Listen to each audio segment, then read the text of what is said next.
All right, welcome everybody to the first episode of Degen Frens NFT Podcast powered by Project LB52. I'm here with Matt McKeever, and today we're just going to talk about, NFT, DeFi, all the above, and really just explore the whole world and the whole topic. Whether you're a creator, a collector, or an investor, I think there's going to be something in the show for you. So join us as we kind of dive into this fast-paced world and really, get acquainted and get vibing together.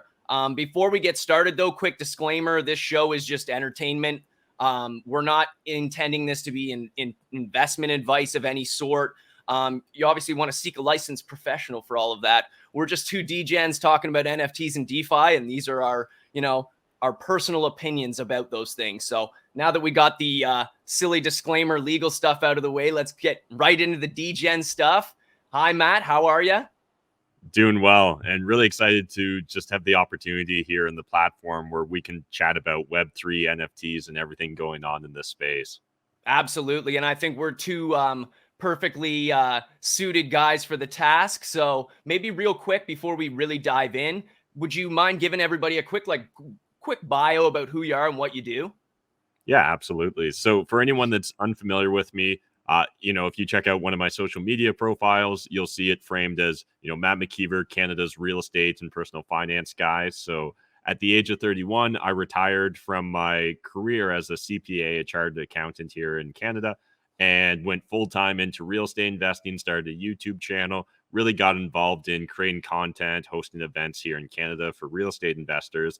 And then over the last year and a half, I've been transitioning, or at least de-emphasizing my focus on real estate investing and really getting into Bitcoin, as well as what I see going on with NFTs and Web3. I view those as like two completely separate worlds. And I understand that for a lot of like Bitcoin maxis, and I kind of would put myself in that category, it seems very polarizing and almost like anti-intuitive. But for me, what I'm really excited about with everything that I see going on in Web3 and NFTs is the communities. Whether it ends up winning out on Ethereum, everything that's playing out right now, that seems to be where all the action is. But I'm actually really just fired up in general. We can always change our chains, we can always migrate somewhere else, but like right now in this moment, I'm very fired up about what's going on.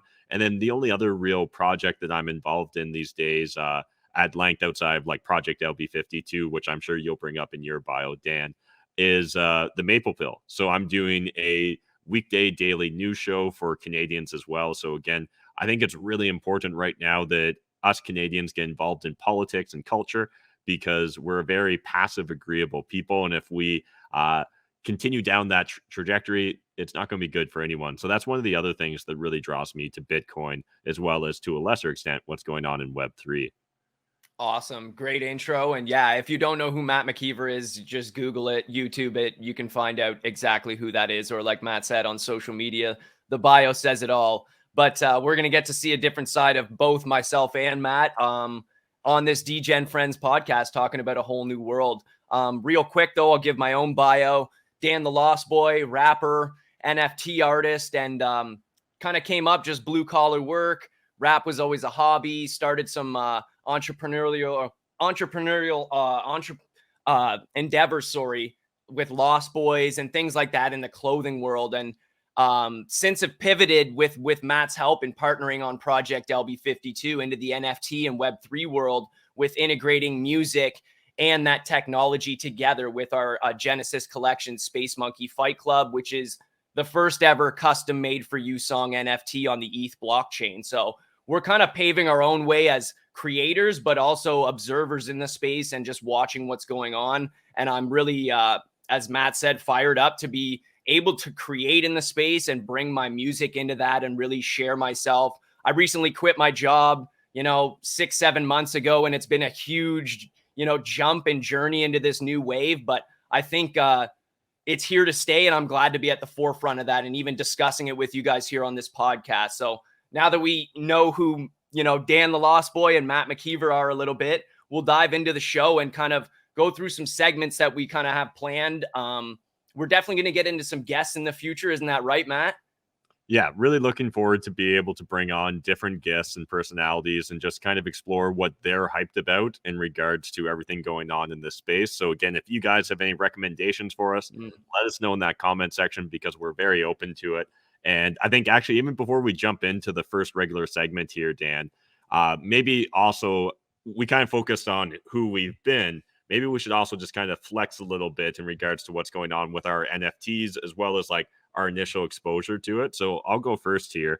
And in theory, I actually heard about CryptoPunks like an insane time ago. So like it was early 2018, I think, and I was hosting a regular Bitcoin meetup, and this guy like started talking about NFTs and things of that nature, and I was just like, "Wait, what?" Like interesting. I don't really get it, but I guess that's sort of cool. And honestly, never looked into it afterwards, and literally just kind of let it slide by. Then in 2020, I started really getting into Bitcoin because of what I saw going on with like politics and policy here in Canada. And that all of a sudden started to remind me of things of NFTs. And then in 2021 is when Gary Vee announced he was going to be going hard in the space. I'd already seen a couple other individuals talking about it, like Kevin Rose, who I'm a big fanboy of. I saw Alex Becker talking about it. So the actual first NFT I ever grabbed was a floor CryptoPunk. And that would have been like back in, I think, March or April of 2021. So they had been pumping pretty good then, but like then they really took off after that. My second set of NFTs I ever bought were Bored Ape Yacht Clubs. So again, I picked up 3 of those, and that, with hindsight, turns out to be a very smart decision. And then I think actually the third NFT I ever got was Gary V's. So my initial introduction was just like accidentally picking a lot of winners. I'd like to think that I did do some research and like due diligence in that regards, but I could have never imagined how quickly this entire space would evolve. So yeah, that's just kind of like my quick introduction, Dan. I think definitely you should explain to people how you got into NFTs and kind of what were your first exposures to Web3. For sure. And yeah, like honestly, Matt, definitely some big wins coming out of the gate for yourself, almost sitting on all blue chips right out of the gate, which I won't say was just happenstance. I think you know how to follow smart people, and that's exactly what happened there. So nudge, nudge to other people. Yeah, absolutely. And for anyone else listening, again, I did think there was something special about those projects, but there's a handful of other projects I've minted that I honestly didn't do as much research or didn't have as much faith in, and it shows. Like literally, I think a lot of other people similarly got into those projects more chasing returns than really community, and so like they've really languished. So again, I don't want to make it sound like everything I touch is gold. There's definitely some stuff in my OpenSea account that like maybe I should just throw in the hidden folder because there's no real flex there. But yeah, go ahead, Dan. Absolutely. Yeah, just definitely wanted to touch on your wins. And some of my first exposures were, you know, our project and launching this endeavor that we took on, but even more kind of granular than that. The first real, like, I would say rungs in the ladder that got me extremely fired up and really invested and convicted in the space was an experience through my promo songs that I make each Friday. So we started, you know, kind of from Matt's nudgings, like this is going to be a really cool idea to showcase your skill set and what we can do with our project moving forward with custom songs. So I launched one of the first songs, if not the first promo song, was the Blaze Cat song for a project that was kind of a meme of stoner cats, which was kind of pumping when Matt and I were first stepping into the space. It was hot news a month or two in. And from that promo song was able to connect with some of the team, the community, the devs. And we actually sold the song and all of its rights to the dev rug of the Blaze Cats project. And we're fortunate enough that he then pivoted and took it and made a fractionalized NFT collection out of it called the Blaze Cats theme song record. So you could get like a artistic record with my theme song and the stems to it and the rights and stuff. So that's at blazecatsthemesong.com and still, you know, mintable if you're interested. But it was more of a historic thing, and why I'm highlighting it was kind of the first chance I got, the first sale I got, and really quantified how special the space was and how special the people in it were, and how how much opportunity there was. I think that was more money I'd made in one sale of a song than I'd ever accrued from streaming and all of the things I've done in my music career. So again, just very special and eye-opening and awakening. But then from there have gone on to do similar things with promo songs for Cool Cats and some other very reputable projects in the space. And just really having fun with things. I'm a bit of an avid collector. I got to back off on that because I'm mainly a creator. But I think through that collecting, you're immersed in the community and the culture that, is so vast in this space. So I definitely recommend people to start collecting. My first NFT was like a nothing at the time, but I still have a connection with the creator of that project now. And yeah, it's a great space. And the Blaze Cat song will kind of always be my like first stepping stone and first kind of reference point. So I'll always go there. And I almost assume, Matt, you were probably predicting I'd go there myself, because it is kind of a proof of concept for the team and people we had involved at the time, and just highlights how cool NFTs are, right? You can take an art piece and make another art piece out of it and just connect with people all over the world. So super special. And I think that's a really fun introduction into the world of NFTs, to essentially, like, it's so meta that it feels perfect for Web3, that it's like a parody project that does a splinter project that's using your music, right? It's like a meme on meme, and like even the song I like reference the meme. So it's like you say, perfect for Web3. And I was really happy to see not only that community blossom, but something that I was able to contribute of value blossom within that community and people embrace it. So it just goes to show for other, creators or even collectors that just want to be part of a community, there's a lot of, great opportunity within that for multiple reasons. Mm-hmm. All right. Well, we'll jump in or segue towards our first regular segment here. So the segment is Shill, Chill, or Kill. And so this is kind of play off of the concept of like marry, fuck, or kill. So again, for anyone that's unfamiliar with this game, shill essentially means that like we're all about it. We believe in it so much that we'd be willing to kind of like wear it on our sleeve. So we would like speak high praises in regards to that project. Then we've got chill, which means like, yeah, I think it's solid. I would sit on it, but like I'm not going to. It's not a hill to die on. I'm not going to literally, cash out my retirement savings and go all in on this project. And then finally, we've got kill, which is like, no, I don't need it. And so essentially for this first one, I thought we'd actually probably just pull out 3 big blue chips. They also happen to be the first 3 NFTs I ever bought. So there's kind of some fun there as well. So again, I think this is a sliding scale here. So for anyone at home, this is not us trying to FUD whichever one, not at least necessarily. We'll say if we're hardcore FUDing something. You guys will read between the lines. But essentially, the 3 projects that I want to hear from you, Dan, and I'll also share is at current floor prices, what would you do? Shill, chill, or kill when it comes to Punks, Bored Ape Yacht Club, and V Friends. And for anyone that's unfamiliar with these projects, we're shooting this right now. I guess it's March 24th. So where the floors stand is Punks are at 72.89 ETH. Bored Ape Yacht Club is 103 ETH, and V Friends is 15.4 ETH. So based upon those numbers, Dan, where do you stand? I'm going to have to definitely put base at the top of the list. I think that's a natural one. That's going to be my shill. So Bored Ape Yacht Club, that's at the top of the list. That's my shill. I would definitely speak highly of it to others and wear it on my sleeve, as Matt said. And I think everyone's talking about it right now. As far as chill,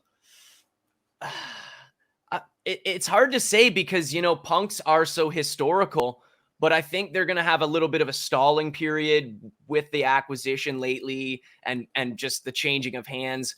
Other than that announcement of their IP now being released, I'm apprehensive to think there's going to be anything major there. So I'm going to go for chill on punks. And yeah, I hate to say it, just because he's the lowest on the rung in terms of floor price. And I'm not a numbers guy. But I'm just, I'm going to go with that here. This is so tough, Matt. I think we're going to have fun with this segment because like I'm literally almost wanting to like revert back and switch my answer. And I actually think I'm going to. I'm gonna because you know, you don't realize as you're answering, you're like, oh, I'm limited. There's only so many answers here, and now I've boxed this into that corner of kill. I'm gonna flip flop. I'm gonna say I'm gonna chill on VeeFriends because it's Gary. That's a sleeping giant, and I think there's definitely something going to pop off there. We're going to VCon, and that's I'm a Gary Maxey. Yeah, I'm hype, and again, that's why I think I'm eating my words here because of its historical, facts and its spot in the space. And Gary speaks so highly of punks. It's gonna have to be my kill for right now, for the same reasons I was putting it in the chill category of just I think it's gonna have a bit of a stalling period. Maybe definitely more so than VeeFriends. VeeFriends is active, working, doing things. So yeah, I'll put VeeFriends as chill, and punks is gonna kill for now. But what about you, Matt? What's your thoughts? Hopefully yours are a little more clear and concise than mine, but this is tough. Yeah, it's definitely tough. And again, I currently hold all three of these projects, so there's none that like I actually want to hardcore FUD, but my lineup's actually going to look identical to the way yours ended up landing. So Bored Ape Yacht Club, I think right now they're just on a level of their own. So they're definitely the project I'd chill. It's also, I guess I own more Bored Ape Yacht Club and associated ecosystem holdings than anything else on this list. So that's, my wallet's also backing that up to a certain extent. Then the one that I'm going to chill on as well is VeeFriends. And again, I'm actually very bullish on VeeFriends. If you were to ask me, what do I think will be the better financial investment over the next 60 days?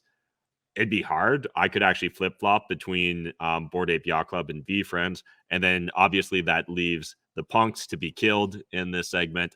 And I guess what I'll say there is, without the announcement of Yuga Labs acquiring them, it actually would have been a very easier thing for me to say kill on.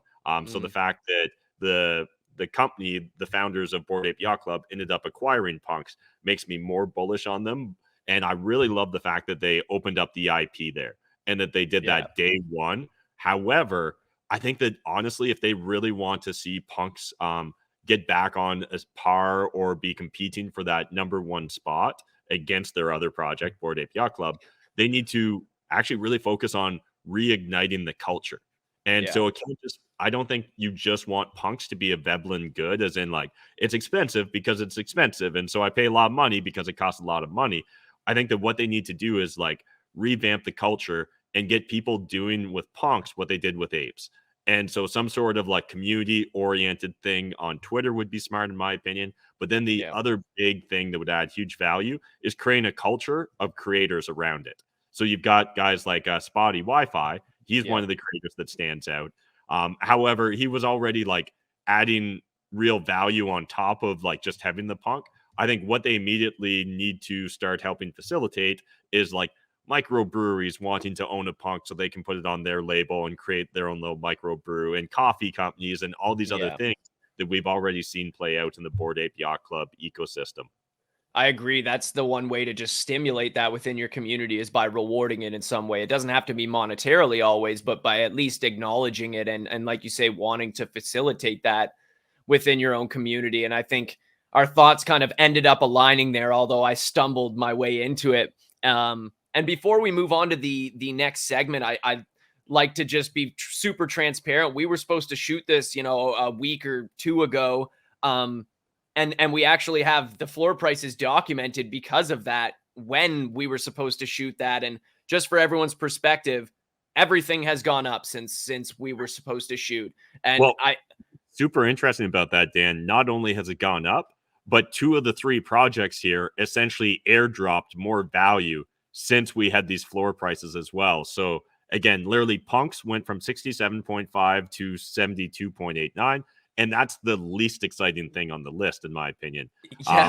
Then the next one is VeeFriends. They went from 14.7 to 15.4, but we've also been airdropped our actual tickets. And I don't have it up in front of me, but I checked this morning, and the floor right there was 1.85 ETH for each VeeFriend ticket. So that's obviously crazy exciting. But then 4 Ape Yacht Club from 83 to 103. So that's a 20 ETH increase. but then they essentially airdropped over $100,000 American in Ape coin as well to each, like if you held a full-blown Bored Ape Yacht Club. So wild. It's incredible, and I think everyone would be surprised to see just what we're highlighting here, the sustainment of the floor price, even though, you know, some would argue by adding all that value, even though it is value, it sometimes dilutes things and brings, you know, capital in different directions. But I think a lot of apes are diamond handing their ape or strategically selling some off and circling it back in. And yeah, it's just cool. We have this opportunity to take that little snapshot from when my internet was being completely degen to now. And we can look at those floor prices and see, you know, despite all of this movement, positive or negative in the community, it's just, everything's kind of going up. I think these projects, despite one of them having to be killed, are all very quality and something to be paying attention to right now as just front runners and movers and shakers. And especially now that Yuga owns Larva, I think we're going to see some interesting things happen there. Yeah, absolutely. And let's swing into our second segment here. So this is essentially just Normie news. So the idea here, guys, is just to provide some perspective on what's going on in the world of NFTs and Web3. And, you know, for hardcore degens, nothing we probably cover in Normie news is going to be a surprise. But if nothing else, you'll hear our perspective or take on this Normie news. And for normies, hopefully this helps just educate and bring more attention to various perspectives on everything going on. So again, as Dan mentioned, originally we had planned releasing this, you know, a couple weeks ago. Dan's internet kind of rugged us, so we decided, you know, we'd wait until Dan had a better connection. And I'm happy to say right now, Dan, you're coming in crystal clear. So let's go. But I'll pull this up, and I actually didn't want to change the story here because I think this is still a really important story. Again, for anyone that's a hardcore degen, this shouldn't come as a surprise. And if it does, you should probably check your credentials. But for anyone that is new to the space, I think it's important to understand. So I've got two sources here, both of them on the same subject matter. The first one from Vice: Ethereum companies suddenly ban users in certain countries. And then we've also got it from CoinDesk: crypto industries sanctions woes on full display in MetaMask, Venezuela hiccup. MetaMask and Infura raised crypto Twitter's ire after accidentally blocking some users from its service to comply with new U.S. sanctions. And so this was actually a big controversy when it broke out. And the reason I think that it's worth reminding everyone about this controversy is that not all blockchain, not all crypto, not all Web3 is created equally. And so it's important to understand, you know, what is centralized, what's truly decentralized, what's somewhere in that gray area. And so essentially the big story here for anyone that's like, I don't understand the word salad you just threw at me, Matt. What I'm trying to say here is understand that, you know, not your keys, not your coin, that a lot of wallets, a lot of access points essentially to the greater world of crypto and NFTs, they are, you know, centrally controlled. And so MetaMask is one of those. I know it caught at least a handful of people on crypto Twitter by surprise. The fact that, you know, they would literally ban certain jurisdictions or certain addresses, right? If IP addresses when you're plugging into the internet.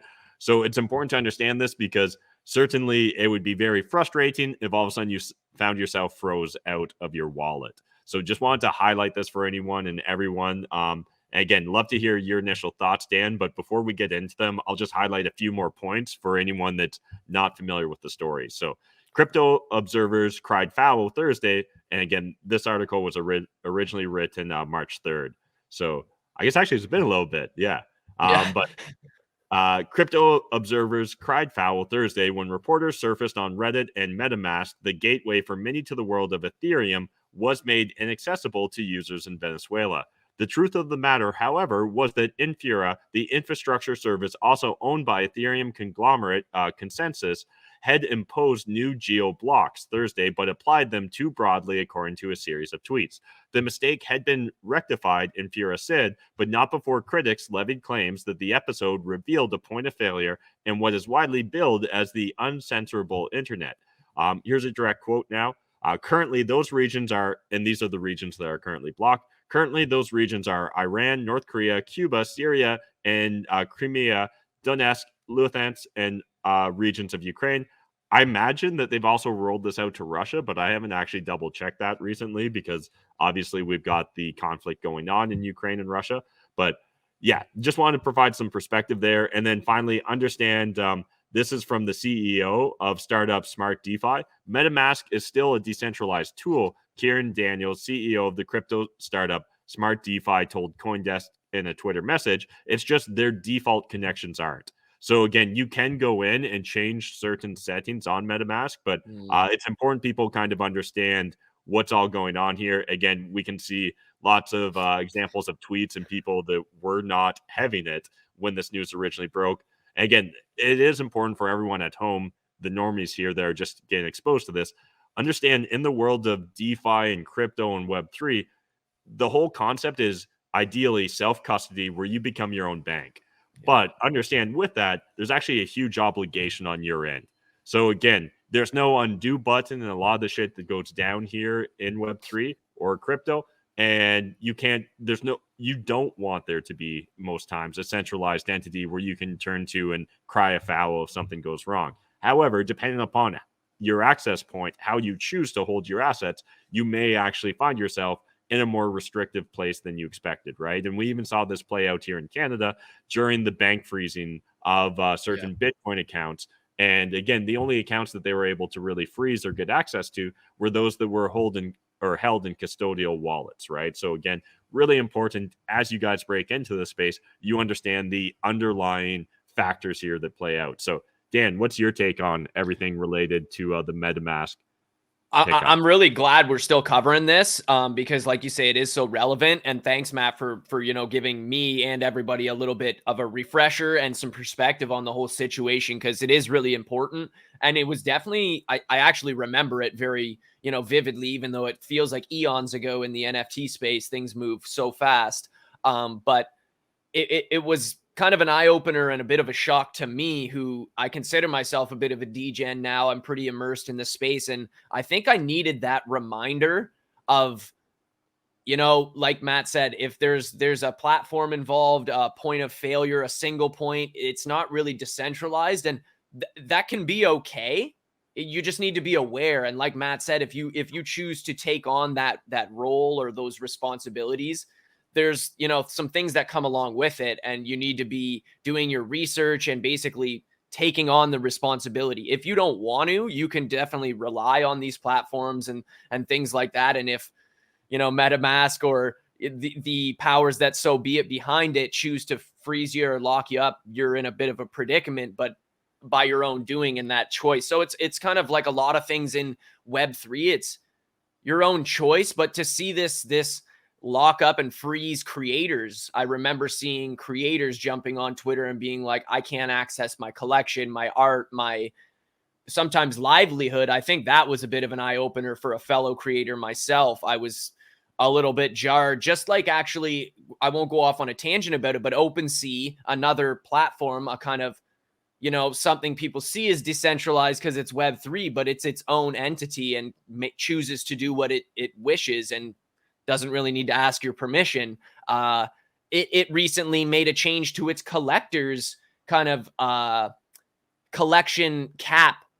So the volume of your collections could only be 50 pieces, and you could only have 5 collections per wallet. And it really just stifled creators. And I think, again, opened a lot of eyes to, we need to understand what we're getting involved in. If you don't own your contract, if you don't own your keys, if you don't own everything, and have the powers over it, then things like this can happen. You can get rugged. But this is definitely a good piece of normie news to go over for a first episode for somebody just entering in the space.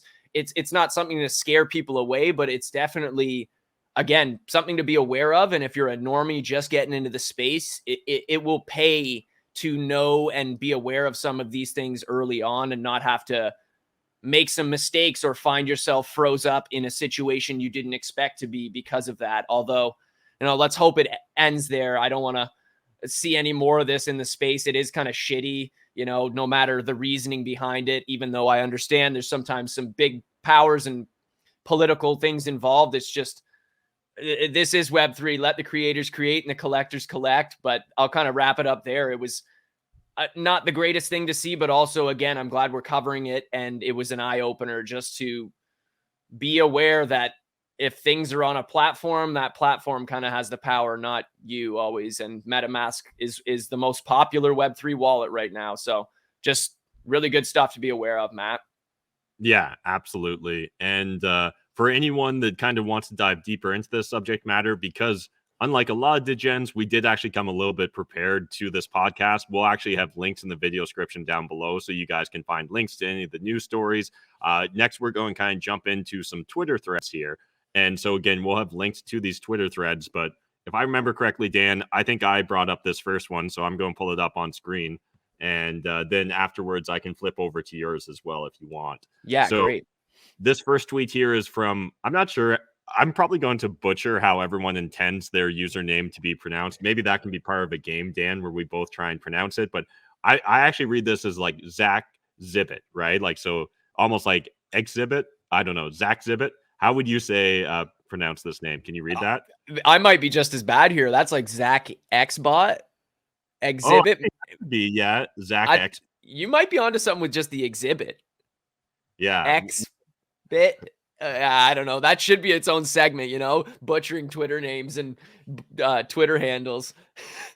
Yeah. And so he's an on-chain sleuth, a 10x rug pull survivor, and a 2D detective of Bitcoin Grant Live. So I don't know a lot about him, but I have seen a few threads from him and definitely enjoy it. And so, Zach, if you hear this, you can let us know how we're supposed to pronounce your username here. But essentially, this is all about how to make it in the space as an influencer, founder, or even as a newcomer to NFT spaces. So just want to share a couple of the good points here. And if there's anything you want to riff off of, Dan, just jump in. But so literally, I pretty much read point number one. Point number two, it's no secret that there's a huge lack of transparency in the NFT space with influencers, celebs, and projects deceiving people left and right. A common question I'm asked is what people can do to avoid being part of the issue. Part three, not disclosing paid ads. This has been rampant in the crypto space for as long as I can remember, but also has become popularized in the NFT space as well. Example, Hello, I'm Morgan was paid 4.7 ETH on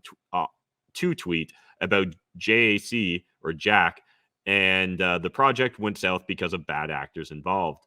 And again, there's so many examples of this in this day and age that it really is important people understand. One, there's a lot of financial motives going on in this NFT world, so that will naturally draw scammers, bad actors, and things of that nature. Doesn't mean the entire space is made up of that, but certainly there do be dragons, so be careful as you lurk into the darker corners of the NFT world.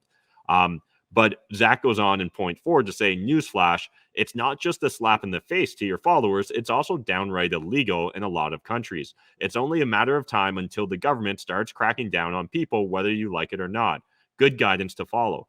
And this is a screenshot here. So disclose when to disclose. Disclose when you have any financial, employment, personal, or family relationship with a brand. Financial relationships aren't limited to money. Disclose the relationship if you got anything of value to mention a product. So again, I often saw this in the YouTube space with like my YouTube channel and other YouTubers. If someone gives you something for free, you actually have to say you got it for free as part of the review process, assuming that you're reviewing or shilling that product. Point number two, if a brand gives you free or discounted product or other perks, and then you mention one of its products, make a disclosure, even if you were asked to mention that product. So for example, way back in the day, we actually had like a sponsorship through like Pabst Blue Ribbon, the beer company, where we got like free beer, and it was in part to like support like a local bar in London, Ontario. But again, when we were doing our social media posts, we had to mention and reference all that. Don't assume your followers already know about your brand relationship. And this is something that sometimes can be difficult, particularly when you're talking about your own brands or your own businesses. So again, Dan and I will regularly mention to you guys, we're involved with Project LB52, right? We're the actual like founders and creators. Yeah. We're all about it. So again, it's important to wear all this stuff on your sleeve and just be transparent, authentic, and open. And then finally, point number 4 here, make disclosures, even if you think your evaluations are unbiased. So yeah, just always important to disclose this stuff. Right now, a lot of it is the Wild West, so there's not always direct consequences other than the reputational risk or hit you take if people find out about, you shilling on the sly. But with time, I think we'll see a lot more regulators come into this space, and it's important to be aware of that. And just from day one, be on the right side of the law. It's not really going to cost you anything. It's just going to take a little bit of due diligence and forethought on your end. So again, really important, guys, that you're aware of this. But Dan, anything you want to add? And again, this is a multi-pointed thread, so I'm just hitting the first few, but I encourage you guys, go down that entire rabbit hole. I want to double down on that. Definitely go down that rabbit hole. And on that subject, I think we're really touching on some really important topics right out of the gate on episode 1 here, because there's not enough discussion and conversation around some of these things, the legal implications and just what future proofing looks like in this space. Because as Matt said, regulators, people are going to come into the space, and it may take some time. The Wild West is still, there's a lot of room ahead of us to continue with that Wild West, but I think it's only a matter of time until people come in and you're answerable to maybe just what's going on in the present, but potentially what's gone on in the past as well. And I think it's good to be mindful of that.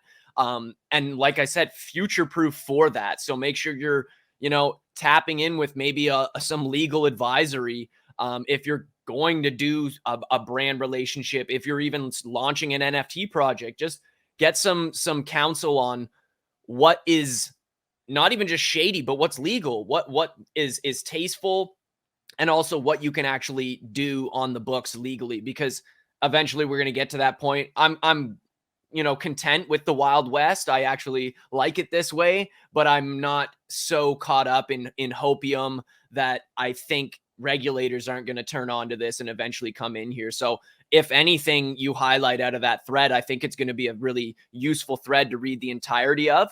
But that spot that Matt highlighted is super, again, under discussed in this space. And we're going to see more stories popping up probably for negative headlines in the future. And I think it's good for, the audience of the show that we create here, and even the audience and community for LB52 and abroad, to just be aware of that type of stuff in this new realm. There's still some old diligence that needs to be done, Web 2 diligence. And that's, again, just legal counsel and being aware of your surroundings. But rolling off of that, great thread, by the way, Matt. And I got another good one here that is more for creators in the space and more for people that are active with their own collections and things like that. The first thing I want to highlight with the thread is just who it's coming from. So you'll see at the top the user handle there, manifold.xyz. And that's actually basically what I describe as like a smart contract, do-it-yourself company created by Richard, who's a large developer in the space, has helped to launch some of the biggest projects. And the thread we have here today from Manifold XYZ is, something they've launched and its integration with Shopify, who's becoming a bit of a player in the space, with how to gate and basically merch bridge. So you can use your NFTs as a gated key to acquire, merch for a collection, or branded things, or special physical releases, IRL goods for your collection holders. So this is definitely game changing. The fact that Shopify is willing to, integrate this with their platform, and then the fact that Manifold's gone ahead and actually built the software to do it with. So this is a thread. I'm not going to read the entire thing. I may jump in here to a few and read them out, but it's a thread basically describing the process of how you would get this going, the technicals behind it, and some links and some @ handles of people that are involved. And the one thing I will say about Manifold before I read into some of the thread is their documentation and education resources are incredible. I think they're the best I've seen in the space. I've been deep diving Manifold myself to just learn more about the coding side. And I would highly suggest, if this interests you, if you're keen on anything that NFTs can do and what smart contracts can do, dig into Manifold's website and check out their documentation and education. It's great. But I'm going to just jump into the thread point number 3 here of how does it work. So it's basically easily integrate, connect, and claim buttons into your website with a few lines of code and configure your own custom token gate by building a whitelist of any ERC 721 or ERC 1155 tokens. Jumping ahead to number 4, what experiences can I token gate? Add your Shopify store with Merch Bridge to select products for token gated claim or discount, or build a custom form to collect data directly from your NFT holders. And who's using it? I think this is a great one to go over before I wrap. A number of prominent artists, brands, and independent creators have already built token gated experience with Merch Bridge, including Steve Aoki, Build One and World, MetaZoo Games, and some other ones here. But I mean, for a musician like myself and knowing what Steve's doing in the space, the fact that he's turning to Manifold and Shopify for his merch needs with IRL goods is incredible. So before I flip it to you, Matt, definitely urge everyone. Link's going to be in the description and everything below. Jump in if you're a creator and find out more about how you can use tokens to gate with a store like Shopify, which I have for Lost Boys and stuff like that. I've used it before. But also just how you can use smart contracts and everything like that going abroad, diving a little deeper into manifold.xyz. But yeah, Matt, what's your thoughts there on just that the ability and the technology there? Yeah, it's a lot of fun. And again, I just love seeing more utility and use cases being brought into Web3 and NFTs. So I think you did a great job of breaking it down for us. And I look forward to seeing how this evolves and how other creators and users start really maximizing it, because, it's cliche, but it's cliche because it's true. We're still so early in this moment in time when it comes to everything NFTs. So yeah, always love learning about what's going on in the space. Absolutely. And maybe that'll transition us nicely into our next segment, which is hot takes here. It's going to be kind of topics of interest, a little hot takes discussion, but we'll have some bullet points to kind of stem from and start things off. And I've actually prepared some of the bullet points here for today's hot takes. And again, being that some of this was prepared a little bit before, but still very relevant, I'm really glad that this has worked out the way it has. So the first point I want to dive into, it's going to feel a little, archaic because we move so quick in the space if you're a true degen, but the Pixelmon art reveal and the Kevin memes and all of that, I really want to get a quick discussion going on, because we are the Degen friends. Was that just too degen? Was it just straight ruggery? Would you use that term there? Because it is a pretty strong term, rug. And just what's your thoughts, Matt, on the level of degen there with the artwork reveal from Pixelmon? Yeah, I personally love these. I don't know, they're like touchstone moments in the history of everything NFT. And so the Pixelmon definitely stands out. For anyone that's unfamiliar with it, essentially the gist of it was you were going to get these like crazy 3D renderings of kind of like a block-based entity, but it looked like, I don't know, the most badass Pokemons you've seen, right? I think was kind of part of the pitch. Yeah. And then it ended up looking like, what your mom bought you, or more likely your grandma bought you, whatever. You were hardcore into Teenage Mutant Ninja Turtles, and she gives you like a Power Ranger or a G.I. Joe, and you're like, actually, probably even worse than that, like the knockoff, like the Mexican no name. Yeah. G.I. Joe. Yeah. And you're like, oh, like, interesting. This is technically an action figure. And I guess what I asked for was an action figure too. So I understand they're mildly related. But the weird thing is, with Kevin getting so much hate, and Kevin was one of the specific entities there. I don't even know what he was supposed to be, but he kind of like looked like a troll or a goblin that was maybe, or a zombie that was bleeding, right? That was it. Or Shrek, or I don't know. Shrek is maybe another interpretation. And anyways, there was so much like derivative art and memery around him that he started growing on me. Not to the point where I'd pay serious money for it, but like if I had infinite wealth and I was going to try and build out like the most badass NFT gallery, I might literally consider wanting a Kevin on display, like right in the middle of the gallery, because there's something about the meme culture behind it that, again, I think makes it a lot more fun, at least to get rugged. This does feel like it was a rug, so it's unfortunate for those that were involved. We should have actually went back and like checked to see how the market's treating it now. Maybe when you go into the next subject matter, I'll do a quick little Google search or whatever. But that's kind of my take. Anything else you want to add on the Pixelmon?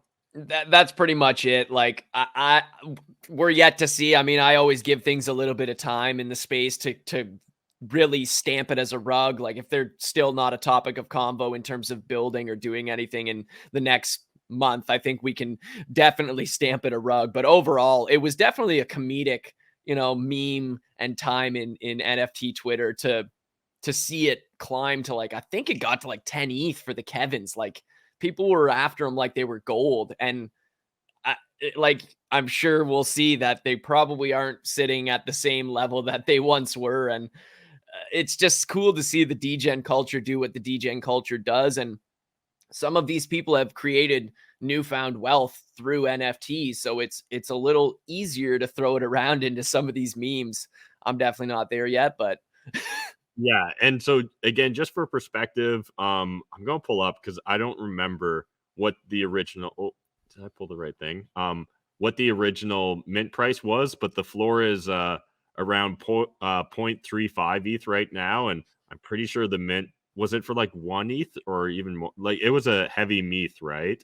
Or yeah, heavy, it was a heavy like primary mint price, and like again with big promise of high art. And to see it the second you said point, I was like, whoa. it was 2.9 ETH.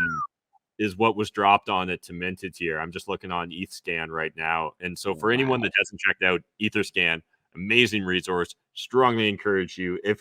If you're trying to get into NFTs and assuming that they're on Ethereum and you're not spending any time on EtherScan, you're doing yourself a huge disservice. So yeah, it looks like, this was 2.9 ETH is what the mint value was on this transaction. And for anyone that's like totally new to this stuff, just found it on OpenSea, right? And we can see it last trade hands at 0.33 and it's currently for sale at 0.31. So paper hands be paper hand. Yeah, there are dangers out here when you're playing in the world of NFTs, so tread carefully and make sure that whatever you're buying is something you actually want to own. Yeah, and before we jump into the next hot take, maybe we'll only cover 2 today. Well, we'll see. There's some good ones here. But I'm really glad Matt mentioned EtherScan because like that's probably the tool in the toolbox. And if you want to start somewhere, it might feel like you're looking at something completely foreign and have no idea. But I think that's a good starting place just because it is so fundamental. You can really find and see anything transparently through that tool. So check it out, etherscan.io, if I'm not mistaken, and hop in and have a little cruise around. Also very, very useful for gas tracking for transactions. So great tool there. Moving on to our second hot take topic. This one's going to be extra special because of the acquisition we've seen. So this was before that, but the seller removing 104 CryptoPunks from the Sotheby's auction. Again, I'm going to ask the question of just like, what's our thoughts here? Was this too degen? Was this like an intentional meme of like, put them all up for sale? And I believe it was within like under 24 hours, he pulled them all away and said, I'm not selling these. But I'd love to open this up to you right away, Matt, and hear your thoughts on just that overall situation. And again, because it becomes almost historic so quick in the space. So what's your thoughts on that pull from the auction house? Yeah, if I remember correctly, the timing of how this all played out, like NFTs started going really soft right as they were kind of like listing or like getting hyped around this. And so if I remember correctly, that was at least like what was theorized as why it was being pulled, is because the market value had changed so drastically over that short period of time where the market started getting really soft. Again, I don't remember the exact price, but like maybe they had dropped to like 60 and change per floor punk. So I think that was a big factor. But I guess if I wanted to be like black pilled on this, maybe there's a conspiracy theory I can start that like somehow the hodler found out about the Larva Labs acquisition. And so it was like, yo, I can't like miss out on that, and decided to pull it instead. I suspect it's the former, but hey, I'll at least spread a conspiracy theory there with the latter. What are your thoughts, Dan? Rumors are great. I think rumors are great in this space. And there was already some tricklings of that, maybe not specific to that situation, but I don't think it doesn't fall into the category. Others were just mumbling in the space on Twitter about, certain things were happening with me bits, I guess, prior to the acquisition in terms of like heavy movement, big volume was starting to get chewed up from the floor. before this news broke. So I think there was already some rumors and conspiracy theories of like leaked news or insider trading, but nothing substantial yet. So we'll leave you to do your own research, like everything on the show. I think it probably makes sense to jump into the next segment here, Dan, just because we never really talked about how long we wanted these podcasts to go, but you get us talking about NFTs and we could easily be on here for 2 or 3 hours. I think we might as well build a bit of an audience there before we start self-indulging too much. I agree. Very, very good. We'll keep it concise. And moving on to our last, but definitely not least kind of segment here is not financial advice. We're labeling it just what it is. We're going to kind of dive into a couple of NFT projects that we have our project on, and see just a little bit of the context of why, maybe some of the reasoning of why something might catch my eye or Matt's eye, and just let you again have something to maybe walk away with, to do some research on and just check out some cool art that's going on in the space. So again, I've prepared a couple here today, and maybe we can flip to Matt. It'll be a little more impromptu if he's willing. But the first one I want to show some love to is Homie G's NFT. And the first thing I'll say is I hold a couple of these. I think that's very good to lead with. I'm not pumping my bags by showing them some love, because they're actually not even minted out, and they're a very slow mint out project. I was just going to ask. Okay, yeah, because I hadn't really heard of them, so I'm just pulling it up on screen here now. So what was the original mint, or what is the mint? I believe it's 0.05. Oh, so like the floor is trading below the mint right now. So like, yeah, this is probably going to be a slow mint then. Exactly. And it has been. And the one thing I've just seen from the inside, and this is where just doing your own poking around and research can sometimes, I don't want to say pay off, but you can find yourself in a great community and get some great connections at the very least. But I've been in their Discord, and their devs, Evian, and I forget the other devs name, them kind of leads. They're just always working. They're creating, voxel avatars of these 3Ds. They're creating always something. There's just giveaways at mint outs, certain milestones met. There's just always something going on within the community, spaces, and building, despite, not minting right out in this space. That's recently become just like an instant, like, bad sign. And I think that's bad for newcomers to see. Like, if I don't sell out day 2 or day 1, then I'm a failure. And that's not the way things should be viewed here. I like to see projects like this, and I'm glad Matt's, checking the art out, because it's very culturally relevant. There's a 3D aspect built right into the character in itself. And again, despite the floor action, despite the mint out action, there's building and there's commitment and conviction to a project. So that's the main reason I wanted to kind of show them some love. It's not for a financial reason. It's for the art and the buildership of the devs involved. Just a really great team. And I made them a song. One of my promo songs was about the Homie G's, because I acquired one and was just in the phase of discovering them and just liking what I saw. So I showed some love in that way. So yeah, that's definitely a project that I've got my eye on, and I'm definitely just bullish on the people. And that's another thing I'd like to highlight real quick before we jump over to Matt is, don't always invest in everything that's a surface level. Sometimes it's not even about the art. It's about the people that are building it. And if you see, good things about consistency, conviction in what their idea was from the jump, I think that's something that should be rewarded in the space, not always just necessarily shiny, new, and like sexy things. It should be the people that are in the mud sometimes. And just shout out to Homie G's, Evian, everyone out there that's holding any project that, is a slow mint and a slow grind, because I think that definitely pays off being organic. But love to touch over on Matt here and see what his thoughts are on Homie G's and maybe a project that you kind of got your eye on.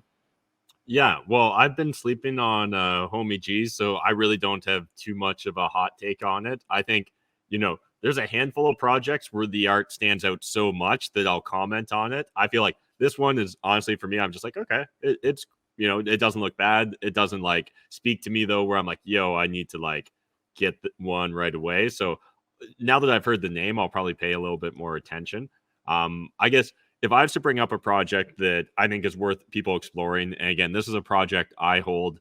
I've held it for a long time though. So I like, I don't really care what happens to it because I really believe in this team because they've been working so hard for such an extended period of time. And again, it's one of those things where I'm not sure how to pronounce it. I'm sure there's probably two ways, but either like BYO pills or I think of it as like bio pills.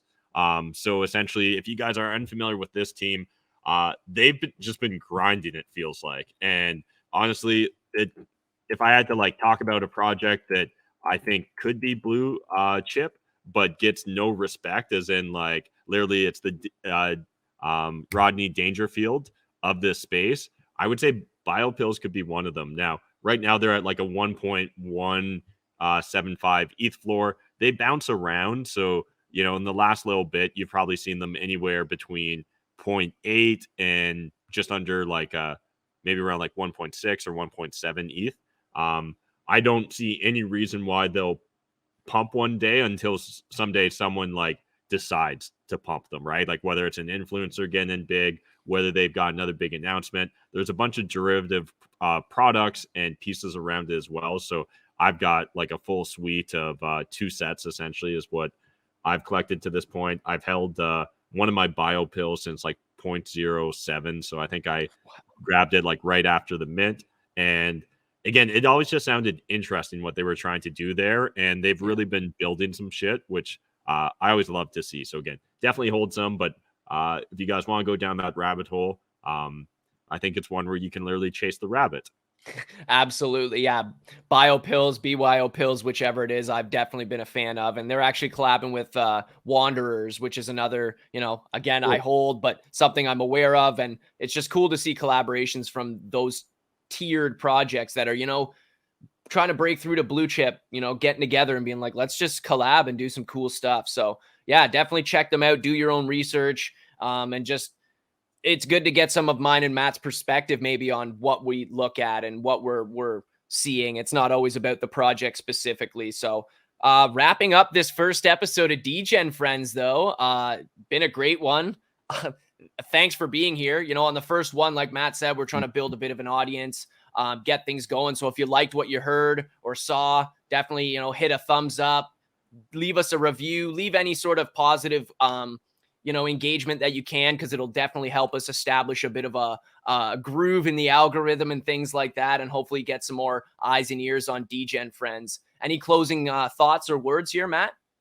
Again, just appreciate everyone hanging out with us. I know there's a lot of things competing for your time, energy, and attention. So the fact you'd spend it with 2 degens while they just kind of hang and chat about NFTs means a lot to us. And I don't think it'd be inappropriate, Dan, if you wanted to jump in a little bit and just really lay out again for people what Project LB52 is. And so, as Dan mentioned in his original bio, it's the project that he literally quit his day job back July 1st, which is like 9 months ago now. You've been going hard on this stuff. And again, similar to kind of like biopills, in my opinion, we're building what we're building regardless of how it plays out in the markets. Like, we're committed to this.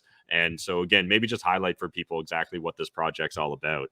Absolutely. So Project LB52 is an NFT production company, and we launched our Genesis collection, Space Monkey Fight Club, which is 260 Space Monkey unique avatars. They're all one of one in their own unique ways. But the main utility that drives those Space Monkeys is the custom made for you song. So basically, you're going to get a secondary NFT that's a custom made for you song. You go through a comprehensive intake form, and we really gather what you want this song to be, whether it's about a business, a brand, a person, or just an emotional keepsake that you want to create. We build that song out in a professional studio. I, the rapper, write it out. And we really knock it out of the park with each and every one, mint it as an NFT, and then you get to hold that with the full commercial rights to both the song as well as the Space Monkey artwork. So it's a first of its kind on the Ethereum blockchain. And as Matt said, I quit my job for this shit, man. So I'm truly convicted, invested. I'm really bullish on our project and the future of Web3 in general. And, if that interests you, we'd love to hear from you. Love to see you in our Discord, in our community, and maybe even cook you up a custom song if you want to join the Space Monkey Fight Club by buying a Space Monkey. So that's kind of the gist there. And I'd love to kind of close out with some call to actions, which is just check us out at projectlb52.com. You can literally find everything to do with the project there. All the information, all the links, even a link to go buy now from OpenSea if that's what you're interested in. Thank you, Matt. You can see that here if you're with us on a visual platform, and you can actually peruse through the beats, have a little bit of a listening room while you're soaking in the info, and check out ones that are still available that might call to you and really have an interactive experience while you're on our website soaking that info up. And as well, follow Matt and I on all social medias. I'm at Dan the Lost Boy. Matt is at Matt McKeever 85. And I think he's on some other avenues as well. And I'll let Matt jump in here and spit those. Yeah, so you guys can find me on the internet either at Matt McKeever 85 or Matt McKeever Unfiltered. Those are kind of the two primary types of accounts I've got set up. Slowly transitioning, my brand from being like the real estate guy to more the politics degen guy and the freedom maximalist. So really encourage you guys check out the other stuff that we both have going on in the world. But if you guys really just want to see what we're doing in regards to everything in the degen space, the NFT and Web3, you're going to want to check us out on Twitter for sure. Absolutely. At Project LB52 Twitter and our personal Twitters, you'll find a lot of hopefully value there. And as we close out the show, again, thanks for being here. Hopefully you join next time as we continue diving deeper into this world of, Web3, NFTs, and DeFi. And if you want to keep this convo going, again, jump on socials in the Discord and all that fun stuff. And check the description, all those juicy links, all that fun stuff's down below. But until next time, we'll see you on the next episode of Degen Frens. And here we are in the Discord. Let's go. So yeah, let's go. Go check us out, Project LB52 on the Discord. And if you guys want to continue the conversation, if you want to share your opinions, your thoughts, other than leaving us a review on these podcast episodes, definitely jump in. I don't know if we've got a whole separate channel yet, but we'll set up a separate channel in the Project LB52 Discord for Degen Frens. So if you guys want to go hang out, chat about the episodes or any of the topics that we covered today, really encourage you to do so there. Absolutely. That's going to be our main hub. So if you like Degen Frens or anything you're hearing, that's where you'll find us. Thanks, Matt, for the time. It was definitely a great episode. And like I said, until the next one, see you, Degen Frens. See you guys.